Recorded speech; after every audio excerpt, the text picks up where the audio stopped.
So I'm here with the incredible Dame Didi Wong. So why don't you tell us a bit about yourself?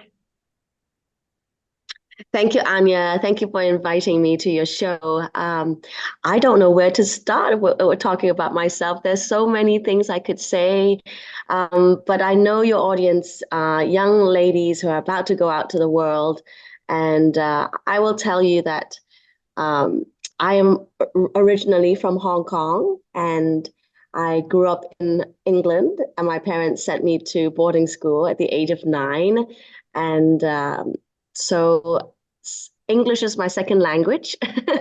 And after going to high school at Benenden, I decided to go to America for university because I wanted, my childhood dream was to be on Broadway. And so I asked my parents if I could apply to the American universities, and I got into Boston University. So I ended up in BU and I graduated, took a year out in France. So I speak French, I speak English, I speak Chinese, Cantonese, Mandarin, and now I'm learning Spanish.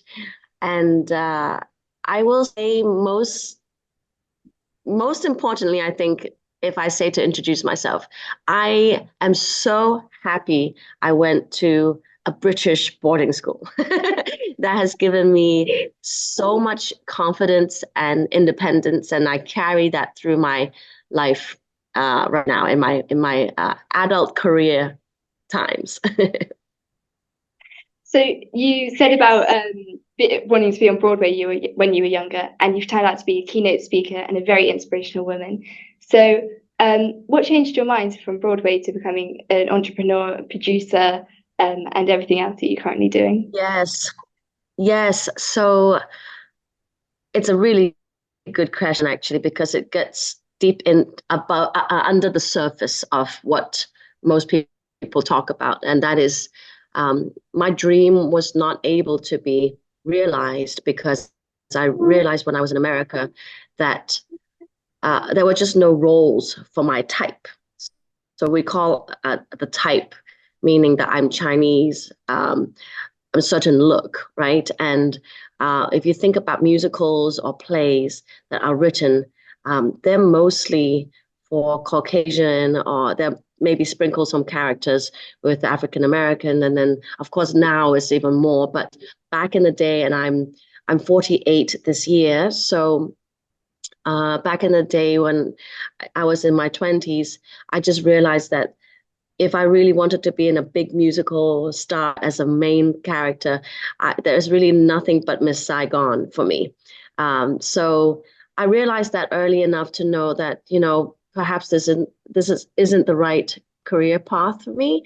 So I did go into being an actress, and I did act in TV and movies, but I also still felt like the characters were not really written for me, that so I just felt like, maybe that's not the right path. But I just kept trying, and I met my husband, and he is an actor, and guided me through the process and of acting. And I'm like, still, doesn't feel right. So one day I actually woke up with a calling, and decided that actually I want to be an entrepreneur. I want to be a businesswoman because I know that being a businesswoman would be, I could make so much more money and I could do whatever I want. And I didn't really need a degree in business in order to start a business because I have common sense and I'm smart and I know how to talk to people. I'm not afraid to go out there to talk to people. And so I kind of they say experience is really what teaches you the most rather than, reading a book um, or going to class and learn from textbooks. Your experience in doing the job is really what will get you to a place that you become really good at it. So they say you have to spend 10,000 hours to be really good at something, to be an expert in something. So I just decided, you know what, I'm going to start my own clothing line. So I had my own very first yoga inspired clothing line. And then it went into from clothing line. I have done so many more things, and now I'm an entrepreneur, serial entrepreneur. I'm an angel investor, which means that I invest my own money into other people's startup companies. And so I like to call it, I love to make people's dreams come true. And then after that, I did close out and sold my Chakras by Didi, which was my yoga clothing line. And I went into angel investing, I'm now a movie producer, a TV producer. And I call myself a philanthropist because I have my own foundation, and all the funds that we raise goes towards human trafficking. So yeah, it's a long way. And definitely I'm a motivational speaker. So that's something that um, draws in the wanting to be on stage on Broadway, the link. So so I actually get to perform, get to be on stage and get to be myself and be on stage and inspire. Yeah. I guess that's such a nice thing as well, being able to link something that you love into your job. So did you ever have any role models in the business area or the theatre area or the movie area? Yeah, another great question, Anya. It's funny because I have thought about this a lot. Being an Asian woman, I actually don't have that many role models. Perhaps because I was sent away so early and I wasn't around that many Asian women. But I guess, of course, it doesn't have to be an Asian woman that I have a role model. But my own father is really my role model. He has taught me so many amazing things, just simple things like if you go, uh, if you're traveling in an airport, when you give your passport to the immigration officer to check, don't hold on to it and like be present. That hold on to it, put it right back into your bag, and simple things like that. My father has taught me, which actually it sounds silly, but it takes these kind of characteristics in life to be successful because you have to be organized. You have to be present to what you're doing. And being a role model is like not just taking their ideals or their philosophy, but truly taking on their habits as well. What do they do to be successful? What do they do? And so he's taught me to write, lists, check them off, make sure you know what you need to do. And for sure, the most important one is time management. Without time management, I honestly, I think successful people cannot be successful because your time is your precious commodity, most precious commodity. And so if you know how to use your time well, most likely you'll be able to achieve what you want in life. That's a very good point about time management, actually. When you when you started out, obviously you moved into the business sector, and you said you didn't necessarily have a specific role model. So how did you go about navigating that career path, and finding your way Yeah, into the business area? so my yoga practice was really the movements and because I grew up as a dancer. So I started off just like a lot of girls, ballet, and I did gymnastics. And I actually was chosen to be in the Junior Olympics gymnastics team for China at the age of 8. But then my parents sent me away to go to Sipton Park, which was my prep school before Benenden. And so I really was just going through I guess just the movements and my body needing to move, and I'm a very fit, like a sporty girl. I'm into my dancing. I'm into my sports. I did netball. I did fencing. I did judo. At Benenden, I did pretty much everything you can think of. Lacrosse. I did volleyball, squash, all of that. And then as I got into adulthood, I wasn't able to do all those extracurricular activities. I wish I do because I really miss playing netball. I really miss that teamwork. But then I went into yoga, and yoga was incorporating spirituality as well as movement, and I really enjoyed that. So actually, in the practice of yoga was what inspired my business, which is I hope that kind of can resonate with some of the viewers here because if you are active in your life, and if you healthy and include movement, no matter what type of movement, and even when you go into adulthood, because once you leave high school, once you leave college, um, you get the choice of what you do. And if you don't choose to add exercise into your life, when you are so used to it, then something changes in your life, because all of it is linked. What you eat is linked. What you listen to is what is linked. How you move and incorporate into exercise really, really affects how you think. Really, really affects what you do and what you choose to do, and even who you choose to be around. So all of those things link. So important to actually have we call it a whole life. Like when you have the mental, the emotional, the physical, the social, spiritual, when it all comes together is when you feel at your happiest. And of course, we're all striving to be happy first before anything else, right? So I know it's a really long-winded way to answer your question about how I got that into my business. But truly, when I incorporate all of that, my business flourished without me really needing to force myself to put effort into it, because I was just enjoying what I was doing. I was enjoying designing. I was enjoying all the color palettes that I would be choosing for my tank tops, and truly just most business people don't talk about this, because this is so much more, maybe they call it woo-woo, or excuse me, something more not about the numbers, not about, when you talk business, most people think right away, what's the ROI? What is the what is a product that can improve? What is the SKU number? What is, like, those are just very business kind of surface stuff. But if you really go down deeper, what I'm talking about is actually way more important, because that's your foundation. That's your foundation in how you approach your business. So if you can just understand all those things I just said, mental, emotional, physical, social, spiritual, all of that, and if you have all that intact, then you can, really approach your business.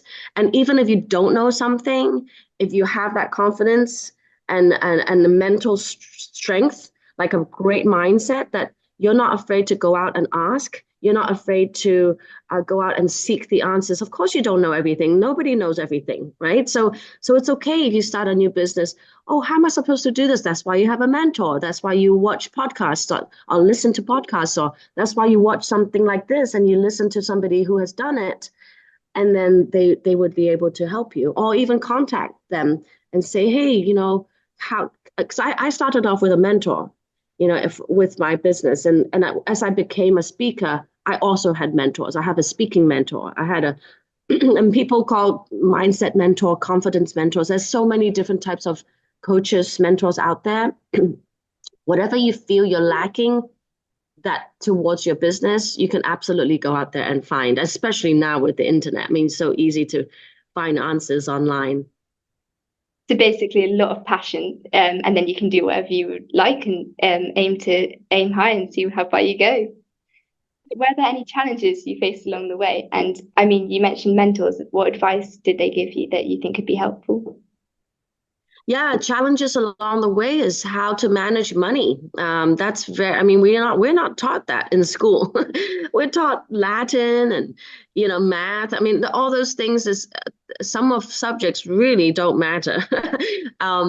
But I really wish in schools people teach how to manage money, because that's really the true thing that one needs to know in life. So as I remember the very first lump sum of money that I got was when I asked my dad, I want to start a business and I need this amount. I asked him for $100,000 US to start off my yoga clothing company.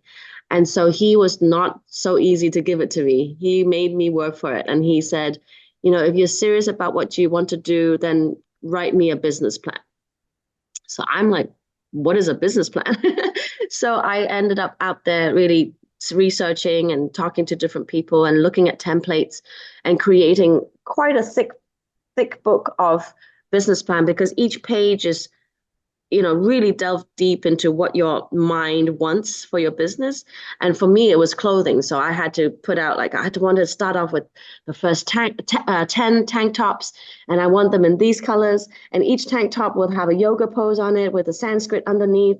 And on the back, it would have an English translation of the Sanskrit. So it's downward facing dog, Adho Mukha Savasana. And then the tag would have the benefits of that pose, so everybody can learn about yoga through wearing yoga clothing. And I would start off with $100,000, but I'll need $30,000 of that towards buying a car, because I didn't have a car at that time. And then I would then need this much money for marketing, this much money for fabric and manufacturing, and this much for printing, this much for shipping. So I'm giving you guys details because most people just generalize, do a business plan. I think it's very helpful for you guys to understand that it's just an itemized way of putting out everything that you need to do. So there might be at the beginning, it might be a legal to register the company, right? Domain fees when you register the www dot whatever it is, and then there might be initial printing for your business cards. So all of that has to be itemized. All of that has to be researched before you start a company, which is very fun to do, by the way, because you're actually realizing your dream by putting this. So I actually was so happy my dad asked me to do my business plan, because it made me truly think of the intricate, like, details of what it is to run a company. And then I might have to go out to a workshop to learn more about the legal side of running a business. So then workshop money, it would be education under, and easily now you can do QuickBooks to do all of that stuff. There's a QuickBooks out there that you can use or even just use an Excel sheet to put it all in. And then another page would be a graph. 2024, I start off, at the very bottom, because I'm not making any income. What is my projection of all my incomes? 2025, 2026. By this time, would I make at least, $20,000 or $50,000, or even make $250,000 so I can pay my dad off back so all of that is a trajectory of your business, and that you put it all into this business plan. And then I presented it to my dad, and he was extremely impressed. By the way, so it's not just graphs, it's not just line items, it is your vision as well. So you have to write. We're very well versed growing up in England how to write essays. And so I love actually writing. So that didn't faze me. That was the easiest part of the business plan, because it's just the mission of the company. Or maybe, why did I come up with calling my company Chakras by Didi? What is the meaning behind that? And my inspiration behind calling my company that way. And then and I would just write a whole essay on, but it's not an essay, it's really more like a paragraph to explain. You don't want to write so much in your business plan that it's like, oh my God, it's too much. But you want to write accurately and concisely what you want the reader to understand just by reading maybe 2 paragraphs. They get your company right away.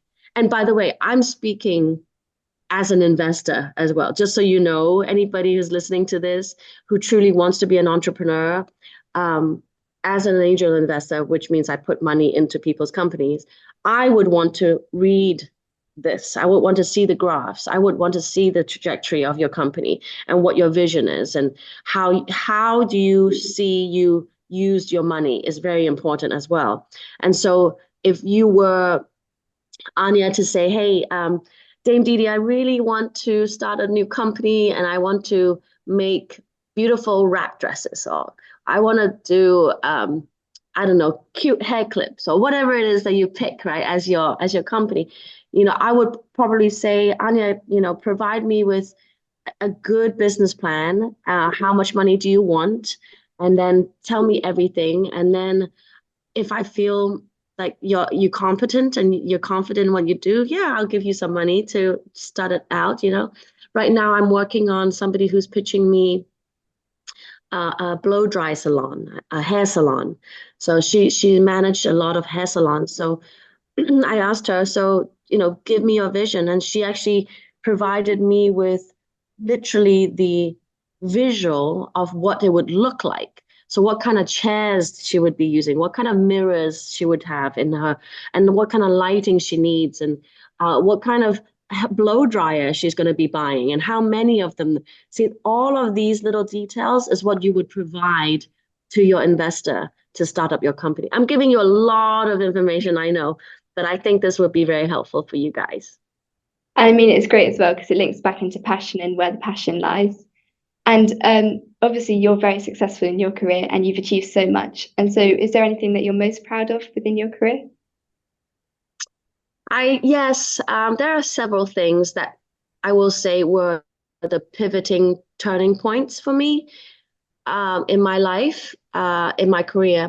The number one was being given the award of the Woman of the Decade for Entrepreneurship and Venture Capital.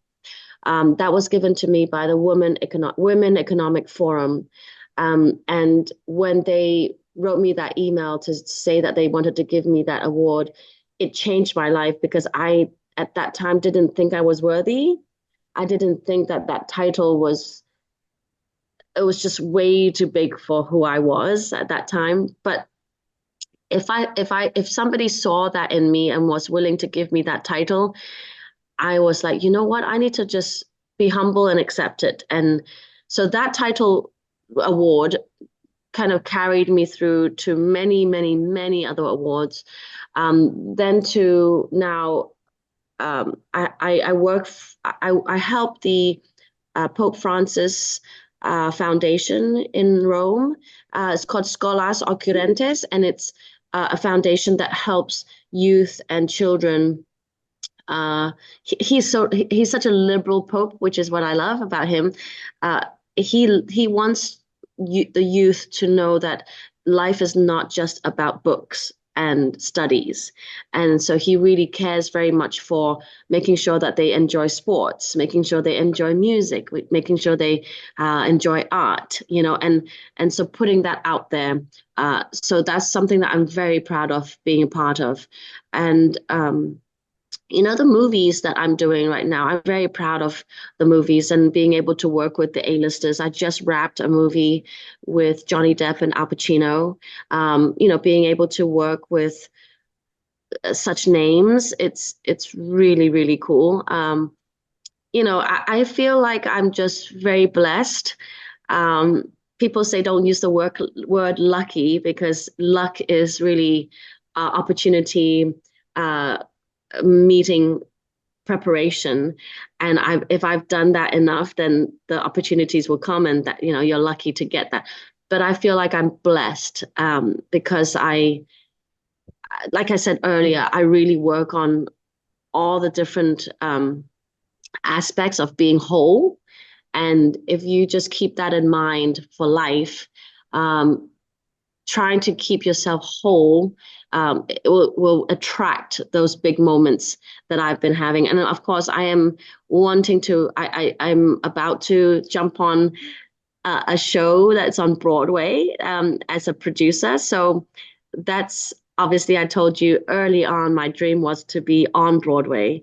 So if I can't be on Broadway, I can produce Broadway shows.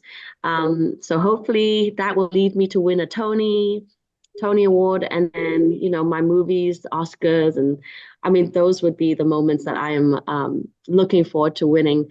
But you know, you said the ones that are apart from awards is really just when I coach people and help my clients, and I see them step on stage and speak and take on all the little nuances that I've taught them to become a speaker, and they shine. And when they shine, it's a feeling that money cannot buy. It's something that you just feel so proud of for your clients, and that their happiness is truly what makes me have joy, you know? So that's just different things in life that makes a difference in my happiness. So winning awards is amazing. Losing weight is amazing. And of course seeing my clients win is amazing as well.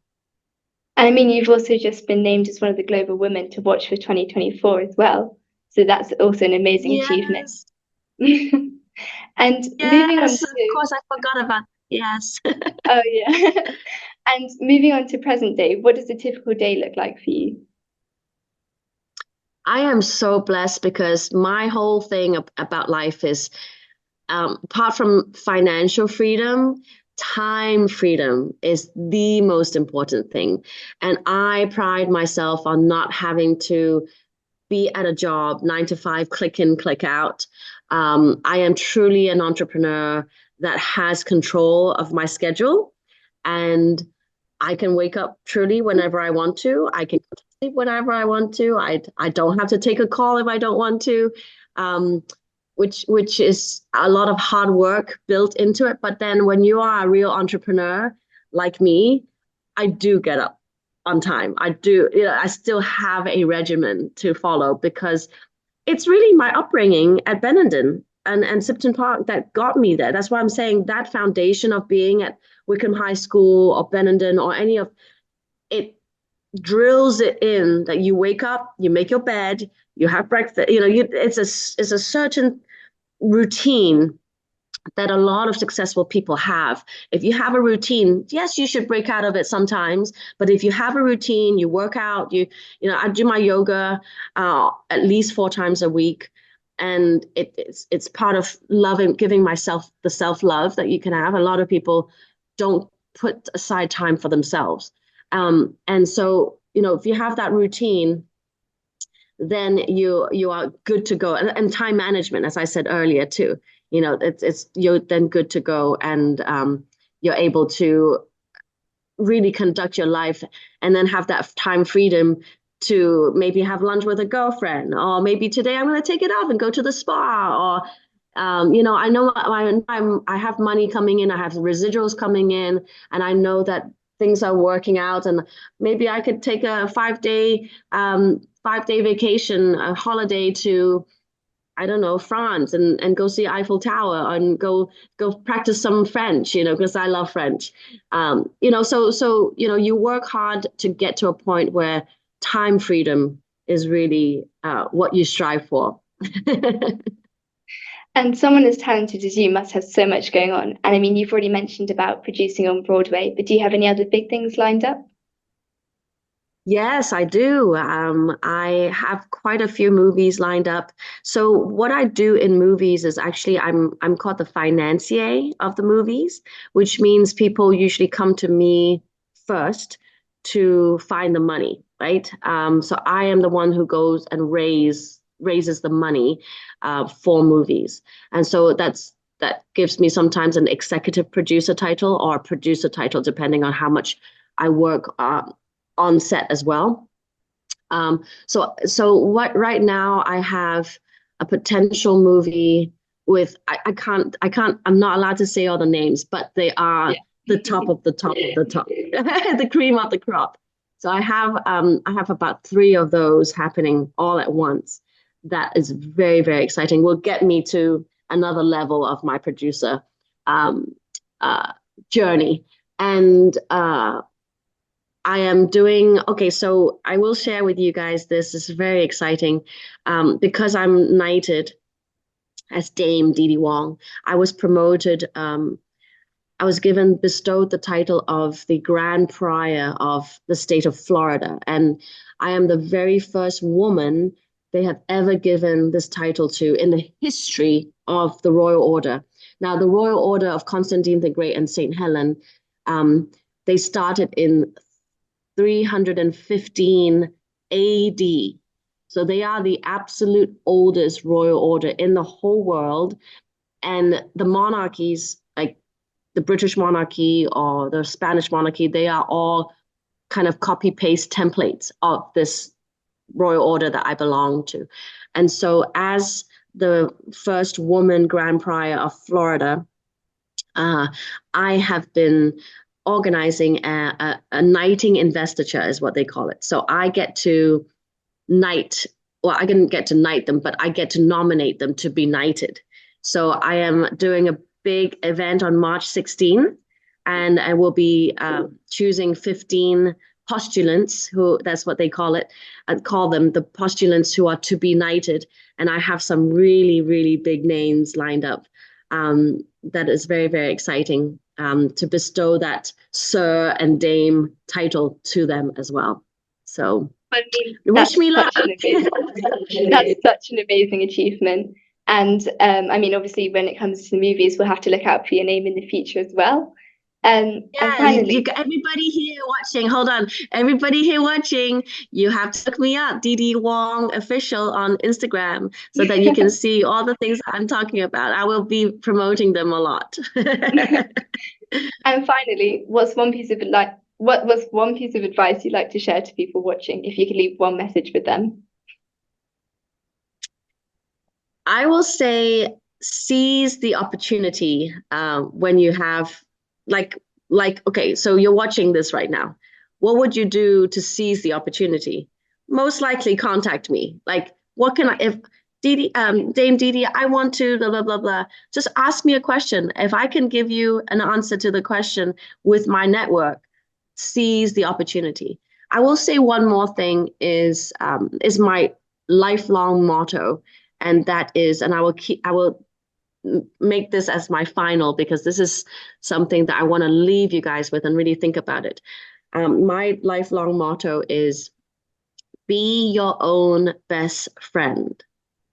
What that means is you have to be so comfortable with yourself that you don't rely on anyone for your own happiness. Be your own best friend means you can go to a movie by yourself. You can go to a restaurant by yourself because you are happy with your own being, and that you don't need a friend to go here and go there with you. Just of course it's great to, I have a lot of friends. I have a lot of girlfriends. Girlfriends are my best things, and when I'm sad I could talk to them when, but I will say I am very comfortable traveling alone and just taking that time to introspect, write in my journal or write in my diary, and think about what I want to achieve. It's good to check in with yourself. Talk to yourself like you are your own best friend. If you were to meet a best friend, what would you tell them about your love life or your career? What would you want to do? What job you want to take? How much money would you ask? And all those things that you would share with your best friend, share with yourself, and think, my goodness, maybe that's not right. Maybe this is, kind of like internally check yourself, and internally have those quality conversations with yourself and say, I didn't like the way I talked to so and so, and your best friend would tell you that, right? Or what can I do this weekend that will actually enhance my brain, like not just going out drinking or going clubbing. And even if you go clubbing, what is your goal? Like what, like I want to feel beautiful. So, I want to wear an outfit that would make me feel beautiful and continue making me feel happy. And who would I want to invite that will have a good time? And who in my life is always pulling me down and negative, and I just shouldn't spend that much time with them anymore? Or who in my life I really admire and want to spend more time with? That's the stuff you would share with your girlfriend, with your best friend, right? And so do that to yourself, and definitely give yourself time for self-love. So those are my last pieces of advice. Thank you and I so have many much. more. Thank you so much for Thank talking you to so us much, today. Anya. That was such a good piece of advice at the end. Thank you so much. You're so welcome. Thank you.